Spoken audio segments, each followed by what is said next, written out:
Jericho, a name whispered in fear. Walls strong, soldiers fierce, no one dared to enter, no one dared to leave, yet, high on the wall, a woman hid a secret.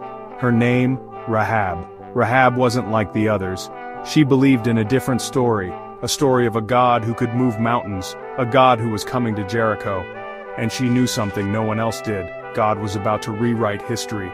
Her heart pounded like a drum. Fear threatened to consume her, but Rahab held on to hope, the hope that only He could offer. Two men slipped into Jericho, cloaked in shadows. They were spies, sent by Joshua, the leader of Israel. Their mission: discover the city's secrets. The fate of a nation rested on their shoulders. The city throbbed with danger. Every corner held a threat. Every shadow seemed to whisper their names. They had to be careful. One wrong move could cost them everything. They sought refuge in the most unlikely place, Rahab's house, perched atop the city wall. A scarlet cord marked her window, a beacon in the darkness.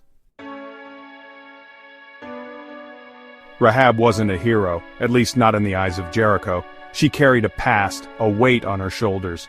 But Rahab looked to a God who saw beyond her past, a God who offered forgiveness and a future. She heard their whispers, the stories of the Israelites' God, the God who parted the sea, the God who rained bread from heaven. Rahab dared to believe, she dared to hope. When the spies arrived at her door, she recognized them instantly.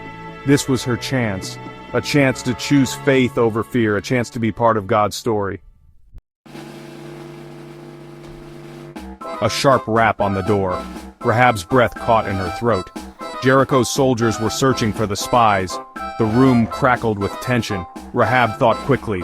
She hid the spies on her roof beneath stalks of flax drying in the sun. Her heart pounded against her ribs. When the soldiers barged in, their faces were grim. "Have you seen any strangers?" they demanded.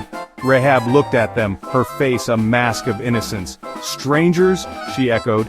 "Yes, but they left just before you arrived. If you hurry, you might catch them." The soldiers hesitated, then rushed off into the night. Rahab had bought the spies precious time. Later, under the cover of darkness, Rahab met with the spies. "I know your God will give you this city," she whispered urgently. "But you must promise to spare me and my family." The spies agreed. "Tie this scarlet cord in your window," one instructed, handing her the rope. "When we return, everyone inside this house will be safe." The scarlet cord, a symbol of hope, a symbol of God's promise, a reminder that sometimes the most unexpected people are chosen to play a part in God's great story. Days later, the Israelites marched around Jericho. 7 times they circled the city, silent but for the blare of their trumpets. On the 7th day, the ground trembled, the walls shook, and with a mighty roar, Jericho crumbled into dust.